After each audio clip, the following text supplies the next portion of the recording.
Hello everyone, welcome to miles of life with V R. Miles of ലൈഫിൻ്റെ പുതിയ എപ്പിസോഡിലേക്ക് എല്ലാവർക്കും സ്വാഗതം. ഞാൻ ഇന്ന് പറയാൻ പോകുന്ന കാര്യം നമ്മൾ തമിഴിൽ കണ്ട പോലെ തന്നെ ലോങ് ഡിസ്റ്റൻസ് റിലേഷൻഷിപ്പിനെ കുറിച്ചിട്ടാണ് കേട്ടോ. റിലേഷൻഷിപ്സ് ഇന്ന് ഒരുപാട് പ്രശ്നങ്ങളിലൂടെ കടന്നു പോകുന്ന ഒന്നാണല്ലോ അല്ലേ. നമുക്ക് ഒരുപാട് തരത്തിലുള്ള റിലേഷൻഷിപ്സിനെ കുറിച്ചിട്ട് അറിയാം. സിറ്റുവേഷൻഷിപ്പ് ഉണ്ട്, അതുപോലെ ബെസ്റ്റീസ് ഉണ്ട്, പാർട്ട്ണർഷിപ്പ് ഉണ്ട്. അങ്ങനെ ഒരുപാട് തലങ്ങളിൽ റിലേഷൻഷിപ്പ് ഇന്ന് അറിയപ്പെട്ടുകൊണ്ടിരിക്കുകയാണ്. അല്ലെങ്കിൽ പുതിയ പുതിയ റിലേഷൻഷിപ്സ് ഓരോ ദിവസവും നമ്മൾ കണ്ടുപിടിച്ചുകൊണ്ടിരിക്കുകയെന്ന് വേണമെങ്കിൽ പറയാം. അത്തരത്തിലുള്ള ഒരു കാലഘട്ടത്തിൽ ലോങ് ഡിസ്റ്റൻസ് റിലേഷൻഷിപ്പ് എന്ന് പറയുന്നത് അഡ്രസ്സ് ചെയ്യേണ്ട ഒരു കാര്യമാണെന്ന് എനിക്ക് തോന്നിയിട്ടുണ്ടായിരുന്നു. ഞാൻ 9 വർഷമായിട്ട് കല്യാണം കഴിഞ്ഞിട്ടുള്ള ഒരു വ്യക്തിയാണ് കേട്ടോ. ഈ 9 വർഷം ഞാൻ ജീവിച്ചിട്ടുള്ള ഒരു ലൈഫ് എന്ന് പറയുന്നത് ലോങ് ഡിസ്റ്റൻസ് റിലേഷൻഷിപ്പാണ്. അങ്ങനെ ഇരിക്കുമ്പോൾ നമുക്ക് നമ്മുടെ പാർട്ട്ണറെ കാണാതിരിക്കേണ്ടി വരുന്ന ഒരു സിറ്റുവേഷൻ എന്ന് പറയുന്നത് ഭയങ്കര പെയിൻഫുള്ളാണ്. നമ്മളെല്ലാവരും കല്യാണം കഴിക്കുന്നത് ഒരുമിച്ച് ജീവിക്കാനും കാര്യങ്ങൾ ഷെയർ ചെയ്യാനും വേണ്ടിയിട്ടാണ്. പക്ഷേ നമ്മളുടെ ഒരു സാഹചര്യത്തിൽ നമ്മൾ രണ്ടിടത്തായി പോയവരാണ്. ജോലിയുടെ കാര്യമാണ് മെയിൻ. ആ കാരണം കൊണ്ട് ഞാനിവിടെ നാട്ടിലും ഏട്ടൻ അവിടെ ഖത്തറിലും ആയിപ്പോയി. അപ്പോൾ നമ്മളുടെ ഈ റിലേഷൻഷിപ്പ് മുന്നോട്ട് കൊണ്ടുപോകാൻ വേണ്ടിയിട്ട് നമ്മളുടെ ഇടുന്ന എഫേർട്ട് എന്ന് പറയുന്നത് ഭയങ്കര വലുതാണ് കേട്ടോ. ഒരാൾക്ക് താങ്ങാൻ വേണ്ടിയിട്ട് അല്ലെങ്കിൽ ഒരുമിച്ച് നിൽക്കാൻ വേണ്ടിയിട്ടാണ് നമ്മൾ എപ്പോഴും ഒരു മാരേജ് എന്ന് പറയുന്ന ഒരു കാര്യത്തിലേക്ക് അല്ലെങ്കിൽ ഒരു പാർട്ട്ണർഷിപ്പ് എന്നൊരു ലെവലിലേക്ക് നമ്മൾ ചിന്തിക്കുന്നത്. പക്ഷേ ഞങ്ങളെ സംബന്ധിച്ചിടത്തോളം അങ്ങനെയല്ല ഉണ്ടായിട്ടുള്ളത്. നമ്മൾ അന്ന് തൊട്ട് ഇന്ന് വരെ ഒരുമിച്ച് നിന്നിട്ടുള്ള കാലയളവ് എന്ന് പറയുന്നത് വളരെ കുറവായിരിക്കും. പിന്നീട് നമ്മൾ ഈ റിലേഷൻഷിപ്പ് മുന്നോട്ട് കൊണ്ടുപോകാൻ വേണ്ടിയിട്ട് ഇടുന്ന എഫേർട്ട് എന്ന് പറയുന്നത് അതൊരു വലിയ എഫേർട്ട് തന്നെയാണ് കേട്ടോ. നമുക്കൊന്ന് ചിന്തിക്കാൻ പറ്റാത്ത രീതിയിലാണ് ഓരോ ദിവസവും നമ്മുടെ ലൈഫ് കടന്നു പോകുന്നത്. എൻ്റെ ലൈഫിൽ ഒരുപാട് അപ്സ് ആൻഡ് ഡൗൺസ് ഉണ്ടായിട്ടുണ്ട്. ഞാൻ ഒരിക്കലും ഒരു ലോങ് ഡിസ്റ്റൻസ് റിലേഷൻഷിപ്പ് ഇഷ്ടപ്പെട്ട് ആഗ്രഹിച്ചിട്ട് കല്യാണം കഴിച്ച ഒരാളല്ല. നമ്മൾ ഒരുമിച്ച് ജീവിക്കാൻ വേണ്ടി തന്നെ കല്യാണം കഴിച്ചതാണ്. പക്ഷേ നമ്മളുടെ പല കാര്യങ്ങൾ കൊണ്ട് നമ്മളിങ്ങനെ സെപ്പറേറ്റഡ് ആയി നിൽക്കേണ്ടി വരികയാണ് കേട്ടോ. നമ്മുടെ ഇനിഷ്യൽ സ്റ്റേജസ്, ഞങ്ങളുടെ ഒരു അറേഞ്ച്ഡ് മാരേജ് ആയിരുന്നു. ഇനിഷ്യൽ സ്റ്റേജസിലൊക്കെ എന്നെ സംബന്ധിച്ചിടത്തോളം ഇത് ഭയങ്കര ബുദ്ധിമുട്ടായിരുന്നു. ഞങ്ങൾ കല്യാണം കഴിഞ്ഞിട്ട് 1 മാസമാണ് ഒരുമിച്ചുണ്ടായിരുന്നത് ആ നേരം. അപ്പോൾ ഭയങ്കര സന്തോഷം കാര്യങ്ങളൊക്കെ ആയിരുന്നു. പിന്നെ പോകുന്ന സമയമായപ്പോഴേക്കും എനിക്ക് ഭയങ്കര വിഷമം വന്നു. കാരണം നമ്മൾ പെട്ടെന്ന് ഒരു റിലേഷൻഷിപ്പിലേക്ക് കടക്കുകയും നമ്മൾ രണ്ടിടത്തായി പോകുക എന്നുള്ളത് ഭയങ്കര സങ്കടമുള്ളൊരു കാര്യം തന്നെയാണ് കേട്ടോ. ഇപ്പോഴും എൻ്റെ ലൈഫിൽ ഞാൻ അനുഭവിക്കുന്ന വലിയൊരു പ്രശ്നം അത് തന്നെയാണ്. എനിക്ക് കുറേ മൂഡ് സ്വിങ്സും അതുപോലെ തന്നെ പെട്ടെന്ന് ദേഷ്യം പെടുക, അങ്ങനത്തെ കുറേ കാര്യങ്ങൾ ഇതുമായി റിലേറ്റ് ചെയ്ത് എൻ്റെ ജീവിതത്തിൽ വന്നു പോയിട്ടുണ്ട് കേട്ടോ. എൻ്റെ ജീവിതത്തിൽ നമ്മളിങ്ങനെ ഒരു റിലേഷൻഷിപ്പിൽ മാറിയപ്പോൾ സ്വഭാവത്തിൽ തന്നെ ഒരുപാട് വ്യത്യാസം വന്നിട്ടുണ്ട്. മുന്നേ ഉണ്ടായിരുന്ന എന്നിൽ നിന്നും ഒരുപാട് വ്യത്യാസമുള്ള ഒരു ഞാനാണ് ഇപ്പോൾ ഉള്ളത്.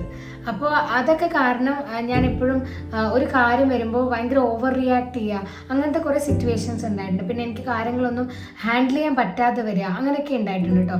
നമ്മൾ ഒറ്റപ്പെടുന്ന പോലെ പലപ്പോഴും എല്ലാവരും ചുറ്റപ്പെട്ട് നിൽക്കുകയാണെങ്കിലും ഒറ്റപ്പെട്ട ഒരു ഫീലിംഗ് എനിക്ക് ഉണ്ടായിട്ടുണ്ട്. അപ്പോൾ അത് മറ്റുള്ളവർക്ക് മനസ്സിലാവില്ല ഞാൻ എന്തുകൊണ്ട് ഇങ്ങനെ ബിഹേവ് ചെയ്യുന്നു എന്നുള്ളത്. പക്ഷേ താങ്ക് ഗോഡ് ഏട്ടനറിയാം ഞാൻ എന്തുകൊണ്ട് ഇങ്ങനെയൊക്കെ ആകുന്നു എന്നുള്ളത്. അപ്പോൾ എൻ്റെ അടുത്ത് ഭയങ്കര മൃദുവായ ഒരു സമീപനം. ഞാനിപ്പോൾ ദേഷ്യപ്പെട്ടിട്ട് സംസാരിച്ചാലും എൻ്റെ അടുത്ത് പറയാതെ അങ്ങനെയൊന്നും അല്ല, ഇങ്ങനെയാണെന്ന് പറഞ്ഞ് മനസ്സിലാക്കി തരാൻ ഏട്ടൻ എപ്പോഴും ശ്രമിച്ചിട്ടുണ്ട് കേട്ടോ. പലപ്പോഴും എൻ്റെ ഭാഗത്തുനിന്ന് ഒരു പൊട്ടിത്തെറി ഉണ്ടാവുകയാണെങ്കിൽ പോലും നമ്മൾ എങ്ങനെയാണെന്നുള്ളത് പക്വമായിട്ട് ഏട്ടൻ ഹാൻഡിൽ ചെയ്യാറുണ്ട്. ചിലപ്പോഴൊക്കെ എൻ്റെ അടുത്തുള്ള സുഹൃത്തുക്കളും കാര്യങ്ങളൊക്കെ ചോദിക്കാറുണ്ട്, എന്താ ഏട്ടൻ വരാത്തത്, ഇത്ര ദിവസമായില്ലേ. ഇപ്പം ഈ വാർ സിറ്റുവേഷൻ വന്നപ്പോൾ ഞങ്ങളൊരു വർഷത്തോളമായിട്ട് ഇപ്പോൾ കണ്ടിട്ടില്ല കേട്ടോ. അപ്പോൾ എന്നോട് പറയും, കളിയാക്കിയിട്ട് അവർ തമാശയ്ക്ക് പറയുന്നതാണ്, പക്ഷെ അത് എൻ്റെ ഉള്ളിൽ എന്തോ ഒരു വിഷമം ഉണ്ടാക്കുന്നുണ്ടെന്ന് എനിക്ക് മാത്രമേ അറിയുള്ളൂ. എൻ്റെ ഒരു കൊളീഗ് എന്നോട് ചോദിക്കുകയുണ്ടായി, എന്താ ഏട്ടൻ മാത്രം വരാത്തത്, എല്ലാവരും വന്നല്ലോ, എന്താ വരാത്തത് നമുക്കറിയാം കേട്ടോ, നീ ഭയങ്കര ടെറർ ആയതുകൊണ്ടല്ലേ, അങ്ങനെയൊക്കെ പറയും. അപ്പോൾ പക്ഷെ അവർക്ക് അറിയില്ല എന്തുകൊണ്ടാണ് വരാൻ പറ്റാത്തത്, അങ്ങനത്തെ കാര്യങ്ങളൊക്കെ അവരൊരു ഫണ്ണി ആയിട്ടാണ് അത് പറയുന്നത്. അപ്പോൾ ഞാൻ പലപ്പോഴും പറയാൻ ശ്രമിച്ചിട്ടുണ്ട്, നിങ്ങളുടെ ഭാര്യയോ ഒക്കെ നിങ്ങളുടെ കൂടെ ഇല്ലാണ്ടാവുമ്പോൾ എത്ര ബുദ്ധിമുട്ടുണ്ട് നിങ്ങൾക്ക്, നിങ്ങൾ എത്ര ബുദ്ധിമുട്ട് അനുഭവിക്കുന്നുണ്ട്. അപ്പോൾ ഞാനത് പറഞ്ഞു തുടങ്ങുമ്പോൾ അവർ പറയുമോ നമ്മൾ തമാശയായിട്ട് പറഞ്ഞാണെന്ന് ഒക്കെ പറയാറുണ്ട്. പക്ഷെ അതെനിക്ക് പലപ്പോഴും എനിക്ക് മനസ്സിലാവാറുണ്ട്, ചില സിറ്റുവേഷൻസിൽ എനിക്ക് മനസ്സിലാവാറില്ല കേട്ടോ. അപ്പോൾ അവർ പറയും ഒരാഴ്ച തന്നെ വിട്ട് നിൽക്കുമ്പോൾ നമുക്ക് ഭയങ്കര ബുദ്ധിമുട്ടാണെന്ന്. അപ്പോൾ ഈ ഒരാഴ്ച പോയിട്ട് ഒരു കൊല്ലം മുഴുക്കെ നമ്മൾ രണ്ടിടത്ത് നിൽക്കുമ്പോൾ അതിൻ്റെ ഒരു പെയിൻ എത്രയാണെന്ന് നമുക്ക് മാത്രമേ മനസ്സിലാവുള്ളൂ. പല സിറ്റുവേഷൻസ് ഏട്ടൻ എൻ്റെ കൂടെ ഉണ്ടായിരുന്നെങ്കിൽ എനിക്ക് സ്മൂത്തായിട്ട് ഹാൻഡിൽ ചെയ്യാൻ പറ്റും എന്നുണ്ടായിരുന്നതൊക്കെ ഭയങ്കര വേഴ്സായിട്ട് അല്ലെങ്കിൽ ഭയങ്കര നല്ല രീതിയിലല്ലാതെ ഞാൻ ഹാൻഡിൽ ചെയ്തിട്ടുണ്ട് കേട്ടോ. അതിലൊരു സിറ്റുവേഷനാണ് എൻ്റെ പ്രഗ്നൻസിയിൽ ത്രൂ ഔട്ട് എനിക്ക് ഏട്ടനെ മിസ് ചെയ്തിട്ടുണ്ടായിരുന്നു. കാരണം ഏട്ടന് വരാൻ പറ്റിയിട്ടുണ്ടായിരുന്നില്ല. ലീവ് കിട്ടാത്തത് കൊണ്ട് ഏട്ടന് എൻ്റെ പ്രഗ്നൻസിയിൽ വരാൻ പറ്റിയിട്ടുണ്ടായില്ല. നമ്മൾ വിവാഹം കഴിച്ചിട്ട് ഒരു 5 വർഷം കഴിഞ്ഞിട്ടാണ് കേട്ടോ കുട്ടിയാവുന്നത്. അപ്പോൾ നമ്മൾ രണ്ടുപേരുടെയും ഒരു വലിയ ആഗ്രഹമായിരുന്നു ഒരുമിച്ചുണ്ടാവുക ആ സമയത്ത് കുറച്ച് ദിവസമെങ്കിലും. പക്ഷെ അത് നമുക്ക് സാധിച്ചിട്ടുണ്ടായിരുന്നില്ല. പിന്നെ ഞാൻ പ്രസവിച്ചതിന് ശേഷമാണ് ഏട്ടൻ എന്നെ കാണാൻ വരുന്നതും കാര്യങ്ങളൊക്കെ. കാരണം എൻ്റെ ഒരു പെട്ടെന്നുള്ള ഡെലിവറി ആയിരുന്നു. പ്ലാൻ ചെയ്ത പോലെ അല്ലല്ലോ ഒന്ന് നടക്കുക. നമ്മളൊരു ഫോട്ടോഷൂട്ട് ചെയ്യണം, ഒരു എന്താ പറയുക മെറ്റർണിറ്റി ഫോട്ടോഷൂട്ട് ചെയ്യണം എന്നൊക്കെ പ്രതീക്ഷിച്ചിരിക്കുന്ന സമയത്തായിരുന്നു, അല്ലെങ്കിൽ അങ്ങനെ ലീവ് കണക്കാക്കി വെച്ച സമയത്തായിരുന്നു എൻ്റെ പ്രഗ്നൻസി പെട്ടെന്ന് തന്നെ നടക്കുന്നത്, 1 month ബിഫോർ നടക്കുന്നത്. അപ്പോൾ ഏട്ടന് കുട്ടീനെ കയ്യിൽ ഏറ്റുവാങ്ങണമെന്നും ലേബർ റൂമിൽ എൻ്റെ കൂടെ ഉണ്ടാവണം എന്നൊക്കെ ഉണ്ടായിരുന്നു കേട്ടോ. പക്ഷെ അതൊന്നും നടന്നില്ല. അതൊക്കെ നടന്നത് വേറെ രീതിയിലായിപ്പോയി. ഏട്ടൻ്റെ അമ്മയും അച്ഛനും എൻ്റെ അമ്മയും ചേച്ചിയും ഒക്കെ ഉണ്ടായിരുന്നു. പക്ഷെ ആരൊക്കെ ഉണ്ടെന്ന് പറയുകയാണെങ്കിലും ഏട്ടനുള്ളപ്പോൾ ഉണ്ടാവുന്ന ഒരു മനക്കരുത്ത് എനിക്ക് അപ്പം ഉണ്ടായിരുന്നില്ല കേട്ടോ. അന്ന് അതൊക്കെ ഭയങ്കര പെയിൻഫുൾ സിറ്റുവേഷൻ ആയിരുന്നു. അതുപോലെ ഒരുപാട് സിറ്റുവേഷൻസിൽ ഞാൻ ഒറ്റയ്ക്കായി പോയിട്ടുണ്ട്. ഇതേപോലെ ഏട്ടൻ അവിടെ ഒറ്റയ്ക്കാണ് കേട്ടോ. ഞാൻ എൻ്റെ കാര്യം മാത്രം പറയല്ല, റിലേഷൻഷിപ്പ് ആകുമ്പോൾ ഞാൻ എടുക്കുന്ന അതേ എഫേർട്ടും പെയിനും ഏട്ടനും അവിടെ സഹിക്കുന്നുണ്ട് എന്നുള്ളത് എനിക്കറിയാം. പക്ഷെ നമ്മൾ നമ്മുടെ പോയിന്റ് ഓഫ് വ്യൂവിലാണല്ലോ കുറേ കാര്യങ്ങൾ സംസാരിക്കുക. അപ്പോൾ ഞാൻ ആ സമയത്തൊക്കെ ഒറ്റപ്പെട്ടു പോയി. അപ്പോൾ എനിക്ക് ഭയങ്കര പെയിൻഫുൾ ആയിരുന്നു. ആ സിറ്റുവേഷൻസ് ഒക്കെ എങ്ങനെ ഹാൻഡിൽ ചെയ്തു എന്നുള്ളത് ഞാനിപ്പോൾ തിരിഞ്ഞു നോക്കുമ്പോൾ ചിന്തിക്കാറുണ്ട് കേട്ടോ. അങ്ങനെ ഒത്തിരി കാര്യങ്ങൾ നമ്മുടെ ലൈഫിൽ ഈ ലോങ് ഡിസ്റ്റൻസ് കാരണം നല്ല നല്ല മുഹൂർത്തങ്ങൾ നമുക്ക് നഷ്ടമായിട്ടുണ്ട്. പിന്നെ നമുക്കിതിൽ ഇപ്പം ഞാൻ പറഞ്ഞത് ചലഞ്ചസ് മാത്രമാണ്. ഞങ്ങൾ അതെങ്ങനെ ടാക്കിൾ ചെയ്യുന്നു എന്നും കൂടി പറഞ്ഞുതരാം. അത് ഇപ്പോൾ ഈ ലോങ് ഡിസ്റ്റൻസ് റിലേഷൻഷിപ്പുള്ള ആൾക്കാർക്ക് ചിലപ്പോൾ അത് ഉപകാരപ്പെട്ടാലോ.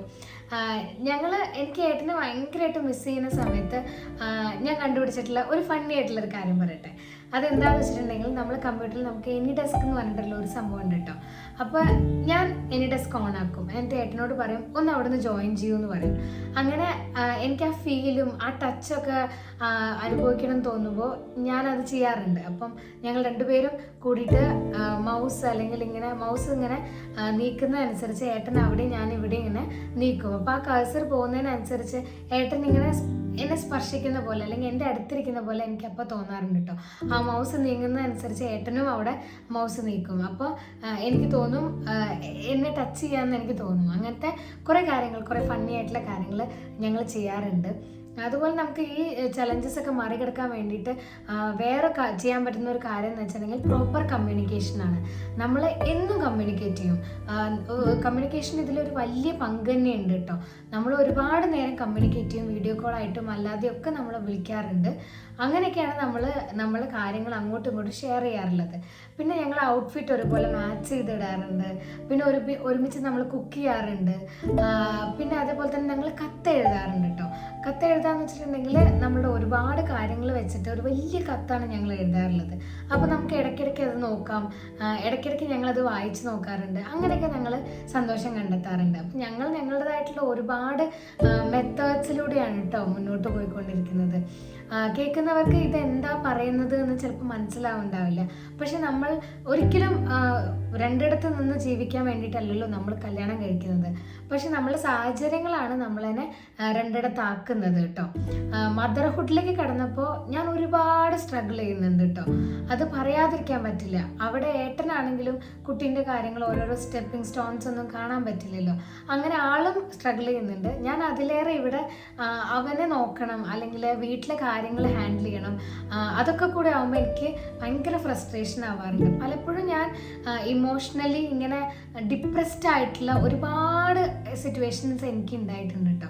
ഞാൻ അങ്ങനെയൊക്കെ മൈൻഡ് ഡൈവേർട്ട് ചെയ്യാൻ വേണ്ടിയിട്ടാണ്, അങ്ങനത്തെ സിറ്റുവേഷൻസിൽ നിന്നൊക്കെ മൈൻഡ് ഡൈവേർട്ട് ചെയ്യാൻ വേണ്ടിയിട്ടാണ് ഈ കോണ്ടന്റ് ക്രിയേഷൻ അല്ലെങ്കിൽ എൻ്റെ പാഷനൊക്കെ ഫോളോ ചെയ്യുന്നത്. അപ്പോൾ നമുക്ക് മൈൻഡ് ഡിസ്ട്രാക്ട് ചെയ്യുക എന്നുള്ളതും ഇതിൽ വലിയ കാര്യമാണ്. ഇപ്പം വലിയ പ്രശ്നങ്ങളും ഉണ്ടാവുകയാണെങ്കിൽ ഞാൻ എന്നെ തന്നെ വേറെ എന്തിനേക്കെങ്കിലും ഇൻവെസ്റ്റ് ചെയ്യും. അപ്പോൾ ആ ടൈം അതിലേക്ക് പോയി കഴിയുമ്പോൾ എനിക്ക് കുറച്ചും കൂടി സമാധാനം കിട്ടും. അതുപോലെ തന്നെ ഏട്ടനും ചെയ്യാറുണ്ട്. നമ്മൾ ഇങ്ങനത്തെ ഓരോരോ കാര്യങ്ങൾ ഡിസ്ട്രാക്ട് ചെയ്തിട്ടും അങ്ങനെ ഇങ്ങനെയൊക്കെയാണ് നമ്മളിങ്ങനെ ഡേ ടു ഡേ പോയിക്കൊണ്ടിരിക്കുന്നത്. കുട്ടിയുടെ കാര്യം ഞാൻ നേരത്തെ പറഞ്ഞല്ലോ. അപ്പം സിംഗിൾ പാരൻറ്റിങ് അത് ഭയങ്കര ചലഞ്ചിങ് ആണ്. നമ്മളെ കൂടെ കുറേ പേര് ഹെൽപ്പ് ചെയ്യാനുണ്ട്. എൻ്റെ അമ്മ എൻ്റെ കൂടെ ഉണ്ടെങ്കിൽ പോലും ഏട്ടൻ നോക്കുന്ന പോലെ എനിക്ക് പലപ്പോഴും പല കാര്യങ്ങളും ചെയ്യുമ്പോൾ ബുദ്ധിമുട്ട് അനുഭവിച്ചിട്ടുണ്ട്. ഏട്ടൻ കൂടെ ഇല്ലാത്തത് കൊണ്ട്. കൂടെ ഉണ്ടായിരുന്നെങ്കിൽ ചിലപ്പോൾ അത് ഞങ്ങൾ രണ്ടുപേരും കൂടി മനോഹരമായി ചെയ്യുമല്ലോ എന്നുള്ള ആ ഒരു കാര്യമുണ്ടല്ലോ. ഞങ്ങൾ രണ്ടുപേരുള്ളപ്പോൾ എങ്ങനെയാണ് ആ കാര്യം ഹാൻഡിൽ ചെയ്യുന്നതെന്നും ഇല്ലാത്തപ്പോൾ എങ്ങനെയാണ് ഹാൻഡിൽ ചെയ്യുന്നതെന്നും എനിക്ക് അറിയുന്നതുകൊണ്ട് ഞാൻ എപ്പോഴും ഏട്ടനുള്ളപ്പോൾ അങ്ങനത്തെ കാര്യങ്ങൾ ഹാൻഡിൽ ചെയ്യാനാണ് ആഗ്രഹിക്കാറുള്ളത്. പക്ഷേ നമ്മളുടെ സാഹചര്യങ്ങൾ പലപ്പോഴും അതിന് ഒപ്പം വരാറില്ല എന്നുള്ളതാണ് സത്യം. കോവിഡ് സിറ്റുവേഷനിലും അതുപോലെ തന്നെ ഈ വാർ സിറ്റുവേഷനിലാണ് നമ്മൾ ഒരുപാട് നാൾ കാണാതിരുന്നിട്ടില്ല കേട്ടോ. കോവിഡിൻ്റെ ടൈമിൽ ഞാൻ ഭയങ്കര മെൻ്റൽ പ്രഷർ അനുഭവിച്ച ഒരുപാട് ഡേയ്സ് ഉണ്ടായിട്ടുണ്ട് എനിക്ക്. അപ്പം ഞങ്ങൾ ഭയങ്കര ബുദ്ധിമുട്ടിലൂടെയാണ് അന്നൊക്കെ കടന്നു പോയിട്ടുണ്ടായിരുന്നത്. 2 വർഷം ഞങ്ങൾ കണ്ടിട്ടുണ്ടായിരുന്നില്ല. അതേപോലെ തന്നെ ഇപ്പം ഈ യുദ്ധം നടക്കുന്നത് കൊണ്ട് ഏട്ടൻ ഇങ്ങോട്ട് വരാൻ പറ്റാത്ത ഒരു സിറ്റുവേഷനാണ് ഉള്ളത്. 1 വർഷമായിട്ട് ഞങ്ങൾ കണ്ടിട്ടില്ല. അപ്പോൾ അതൊക്കെ എന്നെ സംബന്ധിച്ചിടത്തോളം ഭയങ്കര പെയിൻഫുള്ളാണ്. ആളെ സംബന്ധിച്ചിടത്തോളം ഭയങ്കര പെയിൻഫുള്ളാണ്.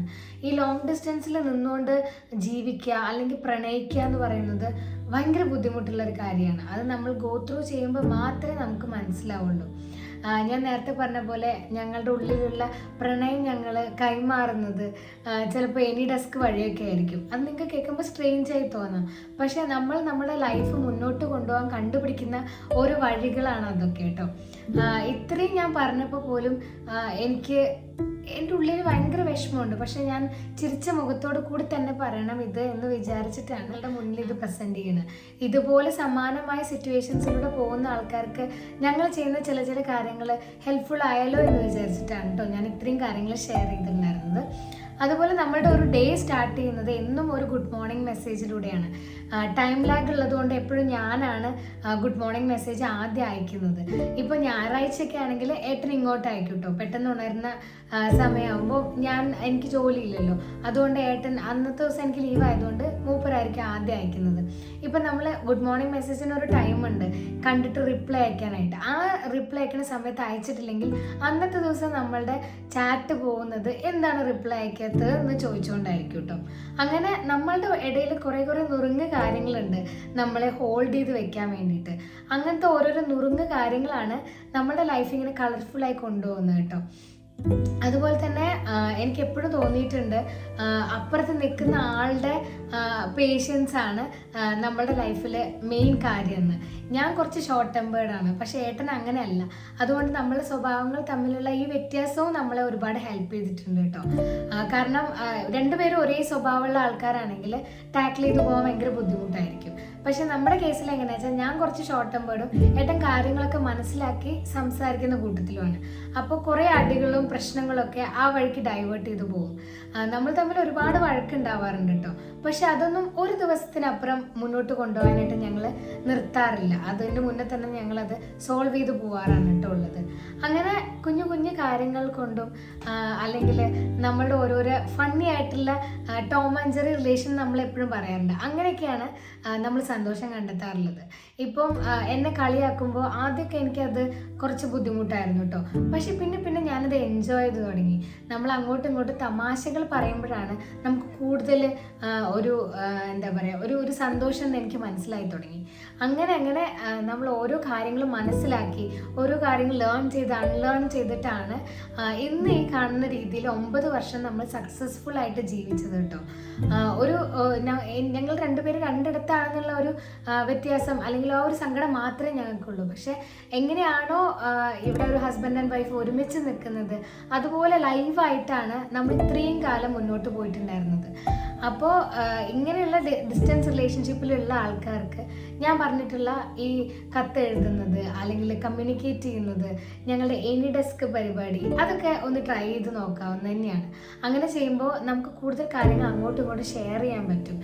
നമ്മൾ കൂടുതൽ അടുക്കാൻ ഒരു കാരണമാവും കേട്ടോ. പിന്നെ ഔട്ട്ഫിറ്റ്സ് ഒരുപോലെ ഇടുന്നത്.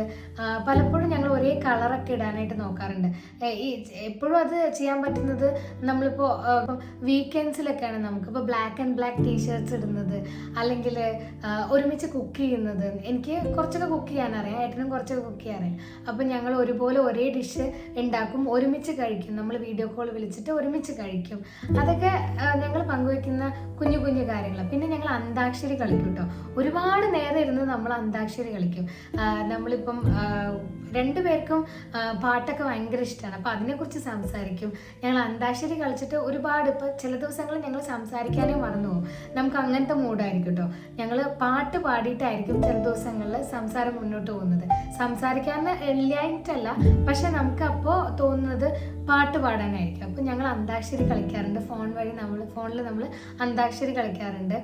അങ്ങനെ ഒരു പുതിയ ഔട്ട്ഫിറ്റ്, ഒരു ഡ്രസ്സ് ഇടുകയാണെങ്കിൽ ഞാൻ ഇട്ടിട്ട് ആദ്യം കാണിക്കുന്ന ഏട്ടനായിരിക്കും കേട്ടോ. അപ്പോൾ ഇതൊക്കെ നമ്മളുടെ ആ ലവ് വാംത്തിനൊക്കെ നമുക്കൊരു പരിധി വരെ കൂട്ടിക്കൊണ്ടുവരാൻ വേണ്ടിയിട്ട് സഹായിക്കുമെന്ന് എനിക്ക് തോന്നിയിട്ടുണ്ട്. എനിക്ക് എപ്പോഴും ഇഷ്ടമുള്ളൊരു പരിപാടി അന്താക്ഷരിയൊക്കെ കളിക്കുന്നതാണ്. അല്ലെങ്കിൽ നമ്മൾ ആശ കളിക്കാറുണ്ട്. അങ്ങനെ ഒരുപാട് കാര്യങ്ങൾ നമ്മൾ ഫോൺ വഴി ചെയ്യാറുണ്ട് കേട്ടോ. നമ്മൾ സംസാരിക്കുന്നത് കേൾക്കുമ്പോൾ അമ്മ എന്നോട് ചോദിക്കാറുണ്ട്, എന്താ നിങ്ങൾ ഇത്രയും സംസാരിക്കുന്നതെന്ന്.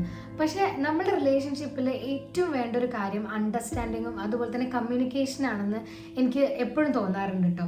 നമ്മൾ ഒരിക്കലും ഒരു ദിവസം പോലും നമുക്കൊന്നും സംസാരിക്കാൻ ഇല്ലാതിരിക്കാറില്ല. ചിലവരൊക്കെ പറയുന്നത് കേട്ടിട്ടുണ്ട്, പിന്നെന്താ വേറെന്താ. ഞങ്ങൾ അങ്ങനെയല്ല കേട്ടോ. ഞങ്ങൾക്ക് എന്നും പുതിയ ഓരോരോ കാര്യങ്ങൾ എപ്പോഴും സംസാരിക്കാനുണ്ടാവും. ഇപ്പോൾ ഈ കോണ്ടന്റ് ക്രിയേഷനുമായി ബന്ധപ്പെട്ടിട്ടുണ്ട് ഞാൻ ഒരുപാട് കാര്യങ്ങൾ ഏട്ടനെടുത്തും ഏട്ടൻ എനിക്കും സജഷൻസ് ഒക്കെ തരാറുണ്ട്. അപ്പം അതും നമ്മളുടെ ഒരു ടോപ്പിക് ഓഫ് സംസാരമാണ് കേട്ടോ. അങ്ങനെ നമ്മളിങ്ങനെ മുന്നോട്ട് പോയിക്കൊണ്ടിരിക്കുകയാണ്. ഇതല്ലാതെ ഡിസ്റ്റൻസ് റിലേഷൻഷിപ്പിൽ നിൽക്കുന്ന ആൾക്കാർ വേറെ എന്തെങ്കിലും ടിപ്സ് യൂസ് ചെയ്യുന്നുണ്ടെങ്കിൽ ഒന്ന് കമൻറ്റ് ചെയ്യണം കേട്ടോ. അപ്പോൾ എനിക്കും അതൊരു ഹെൽപ്ഫുൾ ആവുമല്ലോ, നമുക്കും അത് ഫോളോ ചെയ്യാമല്ലോ.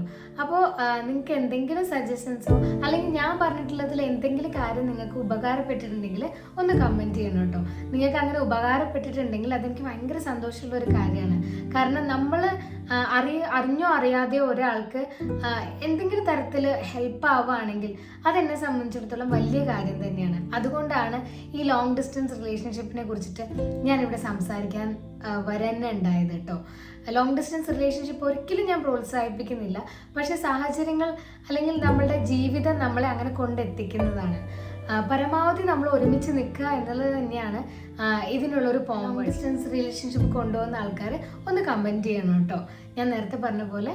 അപ്പോൾ ബൈ.